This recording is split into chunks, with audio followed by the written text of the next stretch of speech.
Is this a good time to leave the Democratic Party? Is the Democratic Party in trouble going into 2010? And the smart move, as we might say in the Godfather terminology, the smart move is to change teams. Well, I'd say this. When you look at the freshmen, consider them what the biologists would call indicator species of the health of the congressional ecosystem. When they feel the ecosystem is poisoned or there's a toxic environment, they get scared and they act. And that's why you see House leadership on the Democratic side reaching out to other members who fit the same profile as Parker Griffith and talking to people like Walt Minnick from Idaho or Bobby Bright from Alabama. They're talking to them because they're the most likely to leave the party because they're the most endangered in this kind of environment. And you're talking about not just a few members of the Democratic caucus. There are 49 Democrats that sit in districts that John McCain carried in 2008. Yeah. So they're all prospects. Not that. So not why that McCain? Is that why McCain called up Chris Carney, a friend of mine up in upstate Pennsylvania, up in the Scranton area? I mean, just on Wednesday. Today's Wednesday. He called today. John McCain just called. I'm just reading a wire copy here. He called up Chris Carney up in Wednesday on a phone, and he asked him to become a Republican, a Democratic congressman from Pennsylvania. What do you make of that? Is this a sign that Pennsylvania is going right? Well, first of all, that's not wire copy. Politico just broke that moments ago, and what we're hearing is that. And what we're hearing, I have to give you credit, and I'm doing it right now. Politico just reported that Democratic Representative Christopher Carney received a phone call Wednesday from Senator John McCain asking him, Carney, to consider becoming a Republican. A top GOP official told Politico. He's not the only one that Republicans are looking at. There's a group of Democrats who fit the profile. He would be a perfect example of someone who sits in a rural district that voted for John McCain. It's very conservative-minded. It's the kind of district I think that the health care plan has really not resonated all that well, and it's the kind of place where Republicans are going to get some traction if the environment is as bad as they think it is. This happened back in the early 80s when Gene Atkinson of Pennsylvania got a phone call from President Reagan. He switched, you know, during a call-in show. Reagan made a call to the president. Next thing you know, the guy switched parties. But I think it's, you know, the real concern here is not so much the freshmen and sophomores. And I think the Democratic leaders were very careful to really go nuclear on Parker Griffith, you know, in their response asking for $1.2 million back. You know, they were... Is that going nuclear? Asking for the money back? Well, not just asking for their money back, but they were sending around to reporters, you know, rumors in Alabama papers that he was having affairs and all these things. Who put that out? I mean, the Democratic people, in the House Democratic people. I mean, they did. You have names to name that leaked this stuff? I was sent it by a bunch of aides. Oh, really? From the DCCC?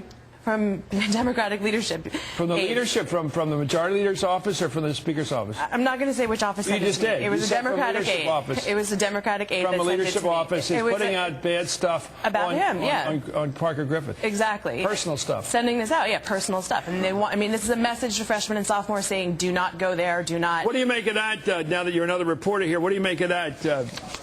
Well, I think what Charles, the idea that the Democrats are getting so testy about losing their members and losing power, perhaps, that they're putting out dirt on people.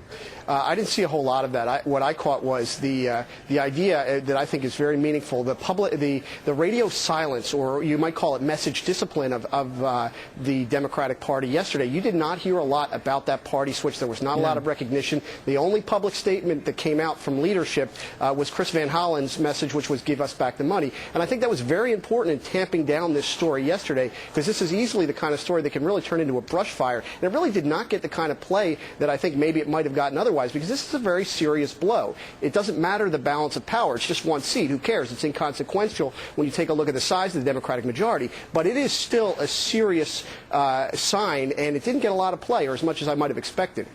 Columnist Kathleen Parker told me last weekend on my weekend show that this was coming, that there was going to be some people flipping.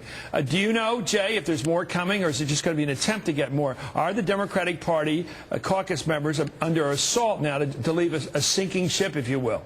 Well, certainly the Republicans are on full court press to get them to flip. I mean, anybody else flipping? Well, there's word not just of Chris Carney, as you were talking about, but Bobby Bright, a fellow Alabamian, of Griffiths. I mean, there's a lot of targets out there that they could flip. I mean, a lot of people who are very vulnerable, so a lot of people are very scared.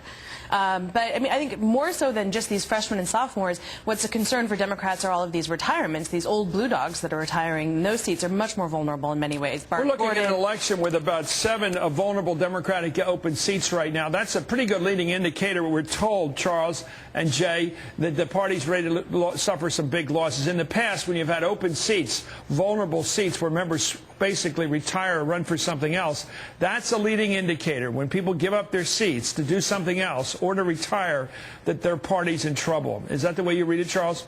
Yeah, this is going to be a bad year. There's no question about it. When you talk to Democrats, private for the Dems, I mean, you're not talking about a handful of seats anymore. I think most people would agree you're talking about in excess of 20 seats. Now, that's really important, and that's going to be a huge blow if indeed that takes place or if it's even bigger. But what's important to note, I think, is that they're probably not, we're not yet talking about the magic number of 40, because that's what's going to take to flip the majority. And until we see more retirements, we're not really in the ballpark of that. And that's I think, what we ought to be watching for the next coming weeks, because we're not really at a number of party switchers or retirements yet enough to get you to the magic number of 40.